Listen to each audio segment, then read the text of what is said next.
Bismillahirrahmanirrahim. Assalamualaikum. Waalaikumsalam. Terima kasih. Arif dari Ciledug. Wah, itu dulu. Ya. Oke, to the point aja karena mungkin nanti teman-teman akan banyak yang tanya ya. Selamat datang Bang Rocky. Saya langsung to the point begini Bang. Tadi ada kalimat yang saya kutip. Saya orang bodoh, orang dungu. Ya nanti ajarin ya Bang. Ada kata-kata netral, sebuah neutrality piece. Saya gelarin buat Abang, sebuah netralitas, sebuah neutralitism, dekonstruktor yang hebat. Jadi begini, ada dua percakapan teman saya. Satu menyatakan gini, kalau Bang Rocky Gerung masuk Islam itu kayak gimana ya? Ini pertanyaan yang hebat, mudah-mudahan Abang ntar nggak bisa tidur. Yang satu lagi bilang, jangan. Kalau dia masuk Islam, satu, kalau dia ngomong, orang lain nggak mau dengar. Orang Nasrani nggak mau dengar. Islam, kiai, ulama, males gue, partai yang dibawa, Islamisasi yang dibawa. Nah itu, satu lagi. Terus dia bilang, terus gimana Bang? Abang tadi udah mengutip sebuah kalimat, netral. Jadi harapan si teman saya satu lagi, ini dewa, sebuah dewa, seorang filosof yang zaman sekarang itu berada. Biarkan dia tetap hidup. Kita harus jaga orang seperti ini. Contohnya dia aman. Dia berada di mana aja aman. Di Islam kita bersahabat dengan mereka, dengan Abang. Dia bersahabat dengan kita. Kalimat-kalimat kita diucapkan sama dia. Jarang, manusia langka ini. Jadi dia harus ada terus Abang untuk menyelamatkan tadi kata-kata kutip selanjutnya, kecemasan. Jadi biar perjuangan kita berhasil, itu Abang harus lebih meroket lagi, tapi harus lebih gila lagi Bang. Ya, harus lebih gila lagi. Sayangnya Abang ini nggak punya kekuatan. Hanya otak yang dia punya, tapi dia tidak punya power. Ya, itu yang tepat lagi Pak. Kalau dia punya, habis, siapapun nggak bisa ngelawan dia. Intinya begini Bang, intinya begini. Nanti Abang tanggapi aja. Saya bingung menanya apa soalnya. Ya, oke. Begini aja Bang bahasanya. Kondisi seperti ini, mungkin harapan kita, termasuk saya, kadang saya berpikir kalau dia masuk Islam, udah saat ini kekuatan kita makin top segala macam. Tapi teman saya yang satu bilang, jangan. Dia itu dewa buat segalanya. Orang agama lain ke dia is okay, top. Jadi sebuah netralitas, sebuah interval yang tidak ambivalens. Jadi dia jelas, vertikal horizontal dia oke. Tidak absolut dia. Dia absolut yang de facto. Dia real, dia bisa berdiri. Jadi saya berharap, maaf ya, saya juga orang Islam, teruslah netral Bang. Sampai Allah menentukan Abang berada di mana. Itu yang membuat Abang ntar saya yakin harus jernih. Saya mau Abang menangkapinya dengan lebih tajam ya Bang. Nggak apa-apa maki-maki saya boleh, lebih dahsyat, lebih gila lagi, biar Abang nggak bisa tidur nanti malam. Sekian, terima kasih buat Oke ya. Assalamualaikum warahmatullahi wabarakatuh. Waalaikumsalam warahmatullahi wabarakatuh. Saya setuju kata Arif. Rocky Gerung memang manusia langka. Ini orang kayak dia nggak lahir setiap tahun, 10 tahun sekali pun nggak akan. Minimal 30 tahun sekali ada. Siapa? Anda? Oke. Oke. Tiga dulu ya. Tiga nanti dijawab, baru kita teruskan lagi. Siapa namanya? Assalamualaikum warahmatullahi wabarakatuh. Waalaikumsalam. Saya Imron dari Bintaro 9. Ada 3 pertanyaan, langsung aja. Oke, Bang Rocky, kenapa Bang Rocky tidak menjadi ketua BPIP? Apakah Megawati orang yang paling Pancasilais dan paling cocok menjadi ketua BPIP? Komennya seperti apa? Yang kedua, perasaan saya Indonesia tidak lagi demokrasi maksudnya. Dan demokrasi bukan ada lagi di tangan rakyat, tapi demokrasi adanya di tangan para penguasa. Bagaimana komentar Anda? Yang ketiga, kalau saja Indonesia sakit pada hari ini, yang cocok penyakit apa? Iya, kalau memang Indonesia sakit pada hari ini, sakit apa yang paling cocok yang Anda sebutkan dan Obatnya apa? obatnya apa? Rumah sakit itu cocok apa? Terima kasih. Saya Imron dari Bintaro. Juru bicara EPI Mawir Tangerang Selatan. Allahu Akbar. Oke, satu lagi. Ini Mas yang baju putih. Ya, terima kasih. Assalamualaikum warahmatullahi wabarakatuh. Waalaikumsalam warahmatullahi wabarakatuh. Saya dari Cipondo. Nama saya Heri. Saya yang adem-adem aja lah. Pertama saya ucapkan terima kasih pada Presiden Kekal Sehat. Karena sudah memberikan pencerahan politik yang sangat renyah, sederhana, dan bisa dikonsumsi oleh semua orang. Kalau saya dengan ceramah UAS itu sama menariknya dengan ceritanya Bang Rocky kalau cerita tentang politik. Ya. Yang kedua, yang saya ingin tanyakan adalah apa sih Bang yang pernah terjadi di negara kita ini, terutama di kekuasaan kita, karena provokator seolah pelihara. Satu kolom itu mau ngomong apa aja boleh gitu, mau caci, mau maki itu aman tuh kan. Kalau berseberangan sedikit saja langsung diproses gitu kan. Terus kedua, keresahan yang sudah usai di era kemarin kita demokrasi pemilihan gitu, kenapa nggak selesai keresahan muncul terus sampai dengan saat ini? Harusnya kan selesai itu. Orang hajatan, rapi-rapi, bersih-bersih, habis itu normal lagi. Ini nggak normal gitu. Ini kan suatu yang sangat berbahaya gitu kan. Ya apalagi umat Islam khususnya, karena saya juga bagian dari pejuang Al-Madinah ini sini, merasakan betul ya kita seolah-olah mayoritas tapi seolah dikucilkan gitu, dimunculkan isu-isu radikal, cingkrang, cadar, kan hal yang tidak perlu gitu sebenarnya. Terus satu lagi Bang, nih saya mau tanya sebenarnya, Abang sebenarnya setuju nggak sih sebenarnya hasil putusan KP kemarin terhadap pandangan Pak Jokowi? Jujur aja Bang. Itu aja, terima kasih. Assalamualaikum warahmatullahi wabarakatuh. Waalaikumsalam warahmatullahi wabarakatuh. Ya, silakan. Oke, pelan-pelan ya. Ingetin apa yang belum dijawab. Soal agama itu. Selalu hal itu ditanyakan, tetapi dia udah menduga jawaban saya. Karena itu dia udah atas itu. Saya belajar Islam, filsafat Islam itu 4 semester dengan Profesor Harun Nasution di IAIN dulu. Jadi saya ngerti itu. Saya belajar hukum Islam di Fakultas Hukum Universitas Indonesia 4 semester juga, jadi ngerti lah. Jadi saya bisa bicara dengan teman-teman Muslim di wilayah muamalah yang horizontal itu, bukan di wilayah vertikal yang isinya adalah akidah itu. Di wilayah muamalah kita bisa bertengkar, tetapi tidak di dalam wilayah keyakinan itu. Justru saya menghindari pembicaraan keyakinan dalam agama apapun, karena itu bagian yang paling misterium dari keyakinan seseorang itu. Soal iman, hidayah, segala macam itu, panggilan. Disebut panggilan artinya dia jawab sendiri, tidak mendengar panggilan orang. Itu kan panggilan dari langit, ya hanya didengar oleh hati nurani dan dijawab oleh hati nurani, nggak dijawab di depan speaker. itu intinya itu. Jadi saya kira yang kita bicarakan langit tahu itu tuh. Inna rabbaka labil mirsad. Apa namanya? Dalam bahasa Inggris, God is watching us. Jadi itu soal-soalnya kan. Dan negeri ini justru dibikin cemas karena seolah-olah problem dasar kita adalah perselisihan doktrin agama itu. Padahal di bawah itu, di dasarnya ada soal keadilan sosial. Nah kebetulan Muslim adalah mayoritas, dan ketidakadilan dialami oleh warga Muslim. Itu fakta sosiologis ya, bukan fakta teologis. Jadi tugas negara bukan sekedar memamerkan hasil-hasil, tapi memperlihatkan bahwa ada sesuatu yang nggak mungkin kita tinggalkan, yaitu jejak politik Muslim, jejak politik Islam di dalam sejarah konstitusi kita. Dasar negara kita pertama adalah Piagam Jakarta, yaitu kewajiban menjalankan syariat Islam bagi pemeluk-pemeluknya. Itu sila pertama awalnya begitu, lalu dihilangkan demi pluralisme. Oke. Tapi nggak mungkin itu kita tutupi, kita hilangkan. Jadi orang menganggap kan itu udah kita hapus. Memang, tapi dihapus secara teknis, artinya memberi bekas lebih kuat. Kalau ini saya hapus ini, tag, ngun saya hapus ini, membang, ngun, jadi tinggal memban itu. Waktu saya hapus, orang bilang iya memang memban, tapi tanda goresan saya itu makin kuat. Jadi semakin dihapus, Anda ngomong tadi soal dekonstruksi bekerja begitu. Semakin dihapus dia semakin membekas gitu.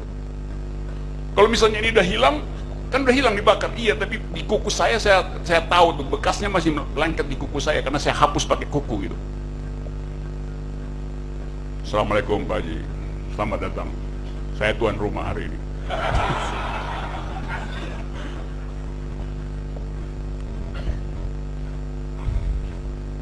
Jadi itu soalnya tuh. Jadi kita mesti membiasakan hidup. Jadi seolah-olah Islam itu adalah patologis di dalam kehidupan. Enggak. Sejarah itu nggak bisa dihapus dan kita akan hidup bersama-sama dengan kondisi itu.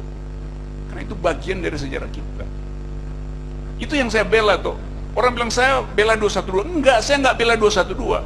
Saya bela hak saya untuk mengetahui apa itu 212. Dan negara menutupi apa yang terjadi di Monas itu. Nggak ada beritanya kan, karena itu saya tuntut di 212. Itu soalnya. Karena warga negara ingin tahu sesama warga negara aktivitasnya apa itu. Jadi itu soalnya tuh. Nanti saya dibilang radikal, teroris segala macam tuh karena bergaul dengan 212 ya. Itu faktanya ada di situ. Dan dihalangi 212 mengucapkan ekspresi nggak boleh yang benar aja. Tidak disediakan peralatan publik di mana seluruh Indonesia bisa menatap perjuangan demokrasi di Monas. Karena itu saya bilang dulu Monas itu adalah monumen akal sehat. Monas, iya itu. Karena itu soalnya ada Habib Rizik nggak bisa pulang-pulang. Saya nggak pilih Habib Rizik sebagai tokoh FPI, tapi sebagai warga negara yang punya paspor yang tidak bisa diketahui lagi ngapain, apa masih walafiat atau lagi dibully oleh kan karena negara nggak mau ambil alih proses itu. Jadi pembiaran negara pada warga negara itu yang saya tentang. Karena Habib Rizik jadi orang terlantar tuh.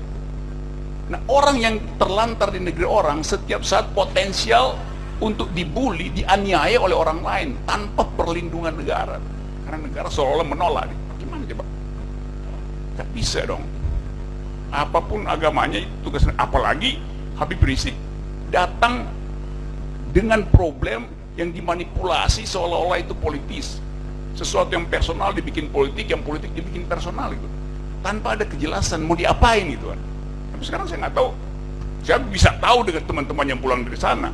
Tapi negara resmi harus ucapkan perlindungan pada warga negaranya. Itu yang nggak dilakukan negara kan. Jadi saya salahkan negara tuh. Nanti Habib Rizik pulang terjadi revolusi. Gawat amat negara berpikir semacam itu. Artinya ada potensi revolusi di Indonesia kalau begitu. Apa dasarnya? Ya karena negara gagal menghasilkan keadilan sosial. Kan logikanya begitu kan? Jadi itu soalnya tuh. Jadi kecemasan itu. Tadi apa lagi pertanyaan berikutnya soal itu yang kedua tadi BPIP.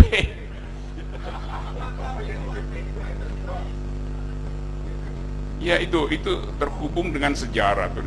Sehingga orang merasa kalau ngomong Pancasila itu ya harus PDIP, harus Megawati. Soekarno itu nama bangsa. Sekarang dia sekedar jadi nama sebuah keluarga. Kan itu berbahaya kan? Dimonopoli. Orang ingat Bung Karno itu karena dia pemimpin bangsa, bukan kepala dari sebuah keluarga. Sehingga kalau soal Pancasila itu yang paling mengerti adalah Ibu Megawati. Dari mana logikanya? Saya riset, saya menulis tentang Pancasila. Habib Rizik riset tentang Pancasila, menulis tentang Pancasila. Jadi itu bahayanya tuh. Waktu itu dulu saya usulkan, kenapa nggak Habib Rizik jadi kepala BPIP? Dia mengerti Pancasila, dia menulis riset tentang itu. Tapi kekuasaan ingin menyogok, itu kan soalnya kan. Mungkin Ibu Mega juga nggak merasa ya kenapa harus saya. Tetapi kita nggak bisa hindari itu, karena identitas Ibu Mega juga hanya itu, nggak ada lain. Kan itu kan? Kan kita mau ingat, satu waktu kita akan ingat, kalau Presiden Jokowi misalnya udah lengser 2024, kita mau ingat, Jokowi itu kita akan ingat sebagai apa? Bung Karno kita ingat sebagai pemersatu bangsa, oke. Setelah itu dia jadi otoriter, karena mengangkat diri sebagai presiden seumur hidup. Nah itu kita tentang itu. Tapi fakta dia mempersatukan bangsa di awal kemerdekaan.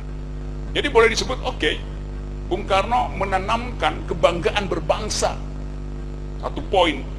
Setelah Bung Karno ada Pak Harto. Pak Harto akan diingat sebagai bapak infrastruktur karena dia yang bikin infrastruktur, yang bikin itu Soeharto, uang minyak. Belakangan, awal-awal Pak Harto itu demokratis banget, awal Orde Baru. Belakangan kemudian berubah menjadi doktriner, menjadi otoriter. Tapi orang tetap akan ingat Bung Karno sebagai memberi kita kebanggaan berbangsa. Inggris kita linggis, Amerika kita setrika. Mana dadaku ini? Walaupun itu slogan, tapi orang merasa iya, hebat ya. Walaupun kemudian memburuk karena jadi otoriter. Tapi tetap ada ingatan terhadap Bung Karno. Ingatan terhadap Soeharto juga ada karena infrastruktur dibangun. Ekonomi tumbuh sampai 7-8% itu. Jadi ada ingatan. Lalu diganti oleh Habibie. Habibie ada legacy. Habibie yang mulai slogan 4.0 yang sekarang 4.0. High tech. Pada waktu itu saya kritik. Karena Habibie menghabiskan APBN hanya untuk industri strategis. Yang pada waktu itu terlalu besar banyak. Tapi oke, orang ingat Habibie mengerti teknologi. Dan orang yang memindahkan ilusi tentang teknologi tinggi. Membuktikan bahwa Indonesia bisa bikin pesawat terbang. Jadi orang ingat high tech pada Habibie, ada jejaknya di sini. Lalu diganti Gus Dur. Orang akan ingat Gus Dur sebagai bapak kebebasan pluralisme. Habibie juga diingat sebagai bapak kebebasan pers karena beliau yang buka duluan. Tapi pada Gus Dur lah kita percaya pada kesetaraan warga negara. Gus Dur mengajarkan pluralisme, kesetaraan warga negara. Lalu Ibu Megawati akan dikenang apa? Ya sebagai anak Bung Karno, cuman itu kenangannya. Ya itu soalnya. Lalu pindah ke SBY. SBY akan diingat sebagai presiden yang tidak pernah memenjarakan lawan politik. Jadi teguh pada prinsip hak asasi manusia. Persaingan politik itu bukan kejahatan. SBY di pikirannya begitu, nggak ada satupun lawan politik yang dipenjarakan SBY. Lalu ganti Jokowi. Sekarang kita mau ingat Jokowi apa? Misalnya 2 minggu setelah beliau lengser 2024 jalan-jalan di Mall Ciledug atau di Plaza Senayan, orang akan ingat sebagai apa? Infrastruktur? Nggak bisa infrastruktur jadiin legacy. Tukang utang segala macam. Jadi apa? Kita mesti pikirkan kan, apa yang akan kita jadikan slogan supaya orang akan ingat Pak Jokowi itu presiden Indonesia diingat sebagai apa? Sebagai bapak infrastruktur nggak mungkin. Nomor satu bangsa udah Bung Karno. Foto udah nggak jadi pindah ntar. Ya mungkin kalau beliau jalan orang akan wah Pinocchio lewat. Kan nggak enak kan bagi kita kan, terutama luar. Tapi itu faktanya, itu keadaannya begitu, bukan kita menghina atau itu yang akan terjadi. Kan itu perkaranya begitu sebetulnya tuh. Jadi soal itu tadi BPIP ya oke. Kalau saya dipilih jadi ketua BPIP, saya akan bubarkan lembaga itu. Karena namanya udah keliru. Badan Pembinaan Ideologi Pancasila. Saya terangkan dulu bahwa Pancasila itu bukan ideologi. Di mana ada dokumen yang mengatakan Pancasila ideologi? Nggak ada. Tapi Pak Jokowi bilang itu ideologi. Yang mana dokumennya? Anda bikin sendiri. Bung Karno bilang itu adalah philosophical grounds lah, dasar filsafat. Oke. Dari negara. Negara harus punya pandangan hidup. Harto bilang itu asas, bahkan disebut asas tunggal. Jadi kata ideologi dari mana muncul? Ada Badan Pembinaan Ideologi Negara, BPIP, Badan Pembinaan Ideologi Pancasila. Ideologi itu punya orang, bukan negara. Nggak ada negara berideologi di dunia ini. Punya dasar, iya ada. Alasan untuk hidup. Ideologi itu sesuatu yang diyakini manusia individu karena dia hidup, dia punya masa depan. Dan ideologi itu untuk membekas pada jiwa seseorang. Ideologi, termasuk agama itu ada ideologi itu. aspek sosial dari agama adalah ideologi, membekas masuk ke dalam psikologi. Apa negara punya jiwa? Negara itu barang mati, abstrak lah, ngapain punya ideologi? Dasar iya, kesepakatan bersama ya, tapi bukan ideologi. Di situ salah kaprahnya istilah ideologi. Ideologi hanya berlaku pada individu yang hidup, bukan pada negara. Jadi salah mengatakan Pancasila adalah ideologi negara. Itu yang saya katakan, Presiden tidak paham Pancasila. Karena dia tidak bisa membedakan ideologi, grondslag, atau asas. Itu dia nggak bisa bedain. Jadi, apa salahnya saya katakan itu? Bukan saya menghina, memang itu yang saya mau terangkan, tidak paham. Sebaiknya, masa saya bilang paham untuk sesuatu yang saya pelajari berpuluhan tahun dan saya bilang, iya dia paham. Salah. Membedakan antara dasar negara, ideologi personal, dan asas berbangsa itu. Jadi mesti ikut kuliah 3-4 semester dulu, bro. Jadi BP itu harusnya dibubarin, buang-buang uang segala macam.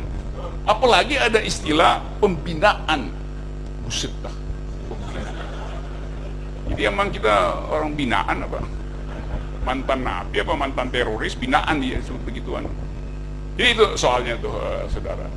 Apalagi ya, udah saya jawab semua ya, tiga-tiganya. Penyakit negara ini penyakitnya ya penyakit otak, dan otak itu ada di kepala. Karena itu ya obatnya ya ganti kepala negara.